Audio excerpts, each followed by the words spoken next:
नाज़रीन, बहुत बड़ी जंग छिड़ चुकी है, बल्कि यूं कहिए कि वर्ल्ड वॉर 3 का आगाज हो चुका है।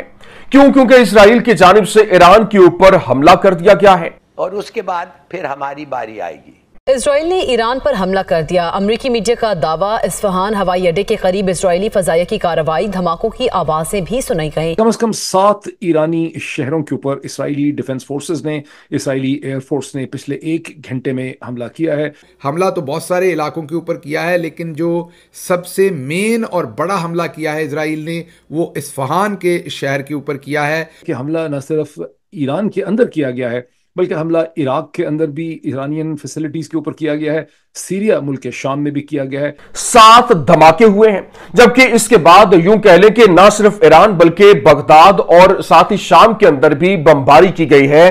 और अब जंग यूं कह लें कि फैल चुकी है और यह जंग अब रुकने वाली नहीं है। क्यों? क्योंकि ईरान की जानिब से फिल-फोर तबाहकुन जवाबी हमले का ऐलान कर दिया गया है। जय हिंद বন্ধুরা, আমি দীপ আর আপনারা দেখছেন আপডেট ইন্ডিয়া। বন্ধুরা, অলরেডি এর উপর তো আমি আপনাদের ভিডিও বানিয়ে জানিয়ে দিয়েছি যে ইসরায়েল ইরানের উপর হামলা করেছে।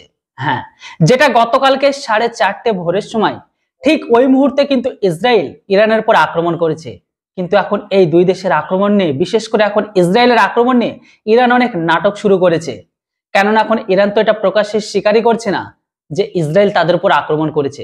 কেননা আপনারা জানেন যে গোটা বিশ্বের কাছে নিজের প্রেস্টিজ বা নিজের মান সম্মানকে বাঁচানোর জন্য ইরান ইসরায়েলের উপর আক্রমণ তো করে দিয়েছিল, কিন্তু এত বড় আক্রমণ করার পরে ইসরায়েলের কোনো কিছু হয়নি। 99.9% মিসাইলকে আকাশে ধ্বংস করে দেয়, কিন্তু ইরানের ক্ষেত্রে ড্যামেজ অনেক বেশি হয়েছে। তাই তো তারা এখনো পর্যন্ত তাদের সমস্ত ফ্লাইটকে বন্ধ রেখে দিয়েছে, নয়তো বা কে বা এতক্ষণ পর্যন্ত কোনো দেশের ফ্লাইট বন্ধ থাকে। যাই হোক, আসি মেন টপিকে। এই বিষয়টার উপর পাকিস্তানের মিডিয়াতে পাকিস্তানের বুদ্ধিজীবী, পাকিস্তানের জনগণ অনেক চিন্তিত। কেন চিন্তিত দেখুন। যখন ইরান ইসরায়েলের উপর আক্রমণ করে তারপরে কিন্তু ইসরায়েলের প্রধানমন্ত্রী বেঞ্জামিন নেতানিয়াহু স্পষ্ট বলে দিয়েছিল যে আমরা রিটেলিয়েশন অবশ্যই করব। হ্যাঁ, আর সেই হিসাবে কিন্তু রিটেলিয়েশন করেও দিয়েছে। কিন্তু তখন ওই মুহূর্তে ইরান বলেছিল যে ইসরায়েল যদি আমাদের উপর রিটেলিয়েশন করে তাহলে এর ফল কিন্তু ইসরায়েলকে ভুগতে হবে, এমনকি এর থেকে বড় রকমের আমরা আক্রমণ করব। কিন্তু এখন এই ব্যাপারটা ইরান কখনোই মানতে চাইছে না। কিন্তু ইরানের ড্যামেজ হয়েছে সেটা আপনারাও জানেন, কিন্তু ইরান সেটা মানছে না। ইরানের বক্তব্য, ইসরায়েল আমাদের উপর আক্রমণ করেনি। যাই হোক, এখন দেখার বাকি এটাই যে এই বিষয়টাকে নিয়ে এই পরিস্থিতিটা কোন দিকে এগোয়। কিন্তু পাকিস্তানের বুদ্ধিজীবীদের বক্তব্য, যদি এখন দুই দেশের মাঝে যেরকম পরিস্থিতি তৈরি হয়ে গেছে বা ওয়ার্ল্ড ওয়ার যদি মধ্যপ্রাচ্যে ছড়িয়ে যায়, তাহলে এখানে কিন্তু ফেসে যাবে চরমভাবে পাকিস্তান। দুই দেশের মাঝে যুদ্ধ পড়লে পরবর্তী টার্গেট হবে পাকিস্তান। আর ঠিক এইরকম টাইপের কথাবার্তা পাকিস্তানের বুদ্ধিজীবীরা বলছে।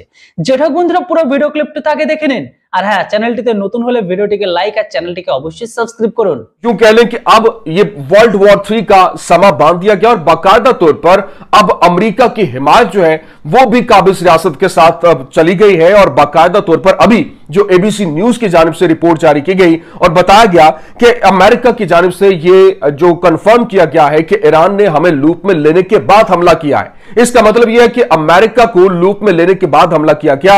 अब रशिया, चाइना की भी बाकायदा तौर पर जो ये ईरान का ब्लॉक है उसकी एंट्री होगी। ये बहुत तबाहकुन ये आगे सिलसिला बढ़ने वाला है। इसराइल ने अब से चंद घंटे पहले, जो हमारे पास, जैसे मैंने आपको कहा कि क्योंकि ये चंद घंटे पहले है, अभी ईरान का या इसराइल का कोई ऑफिशियल हमारे सामने पॉइंट ऑफ व्यू नहीं आया, इसलिए जो अनऑफिशियल इंफॉर्मेशन है हुकूमतों की तरफ से मैं कहूँगा, और जो बड़े बड़े जरीदे, अखबारात और टेलीविजन हैं, जैसा कि मैंने आपको बताया, New York Times, ABC News, CNN, Fox, उसके साथ साथ अल जज़ीरा, इन तमाम, और फिर ट्विटर के ऊपर और सोशल मीडिया के ऊपर जो बड़े बड़े न्यूज़ के आउटलेट्स हैं, वो ये तमाम कंफर्म कर रहे हैं कि ईरान के ऊपर ये एक बड़ा और मौसर हमला किया है इसराइल ने।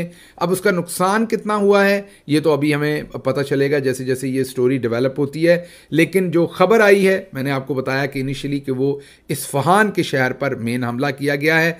अब मैंने आपको कहा था कि बताते हैं कि इस्फहान की इंपॉर्टेंस क्या है। इस्फहान की इंपॉर्टेंस ये है, एक तो ये वस्ती ईरान में है, मेन ये बॉर्डर एरिया में नहीं है, वस्ती ईरान में होने की वजह से इसके बारे में बहुत सारे तज्जिए किए जाते हैं, न्यूयॉर्क टाइम हो या दूसरे बड़े बड़े अखबारात हों, कि यहाँ पर जो ईरानी न्यूक्लियर प्रोग्राम है उसके बहुत सारे असासे हैं। अब ये क्लियर नहीं है कि क्या ईरान को कई घंटे पहले बता दिया गया था कि स्ट्राइक्स कहाँ पे होंगी, किन बेसिस को टारगेट किया जाएगा।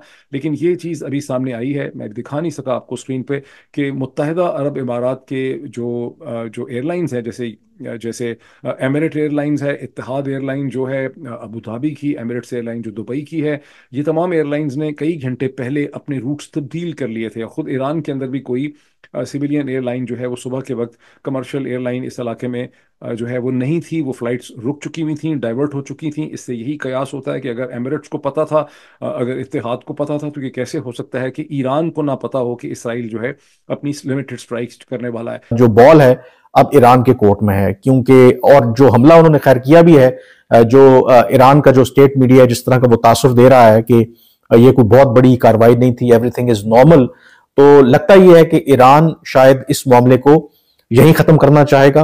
इसराइल की अगर आप बात करें तो वो भी अपनी डोमेस्टिक ऑडियंस के लिए एटलीस्ट ये कह देंगे कि उन्होंने एक जवाबी कार्रवाई की है और ये एस्टैब्लिश करने की कोशिश की है कि यस, इसराइल जो है ईरान के अंदर जाकर के कार्रवाई कर सकता है, और मुस्तकबिल में अगर ईरान इसराइल के खिलाफ कार्रवाई करेगा तो इसराइल जो है उसका भरपूर जवाब देगा। लेकिन वो कार्रवाई इस नौयत की है कि जिससे अमेरिका और बाकी जो उनके इत्तेहादी हैं इसराइल के, वो भी परेशान ना हो और मामला एस्केलेशन तक ना जाए। ईरान का ये जो इस वक्त एक अग्रेसिव मूड है, ये उसको चैन से नहीं बैठने देगा, और इजराइल के इस हमले के बाद ईरान का और हमला भी होगा। तो यही वजह है कि मैं आपको ये कह रही हूँ कि ये जो सिचुएशन है ये बढ़ रही है, ये खत्म नहीं हो रही, ये कम नहीं हो रही, बल्कि हम जो कह रहे हैं इतने अरसे से, और हमने अपने एक्सपर्ट से भी बातें कर रहे हैं, हर कोई ये कह रहा है कि ये जंग जो है, जो इसमें कुछ सर्कमस्टेंसेस ऐसे हैं कि ये बढ़ेगी नहीं, एक दूसरे तक रहेगी। लेकिन कोई जंग, लिमिटेड वॉर कब अनलिमिटेड हो जाए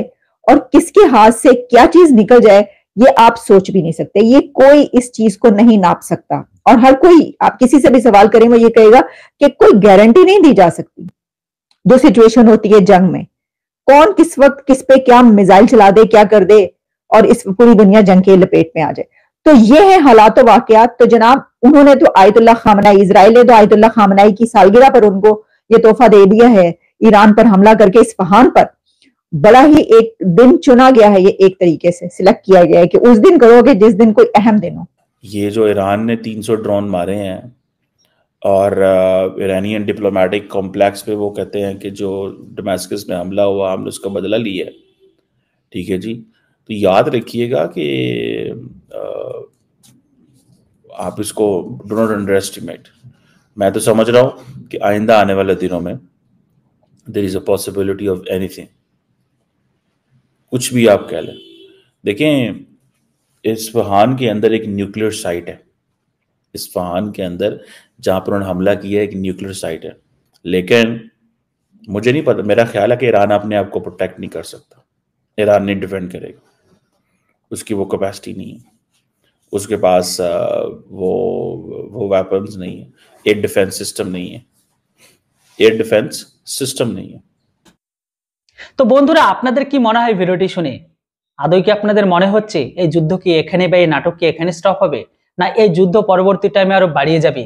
কেননা দেখুন, এই মুহূর্তে যা পরিস্থিতি তৈরি হয়ে আছে, তাতে যদি এখন যদি আবার দুই দেশের মাঝে যুদ্ধ ছড়িয়ে পড়ে, তাহলে কিন্তু ইরান চারদিক থেকে ফেসে যাবে। ইরান অলরেডি এই আক্রমণ করে ইসরায়েল যেমনটা চেয়েছিল ঠিক সেই মতো এগোচ্ছে।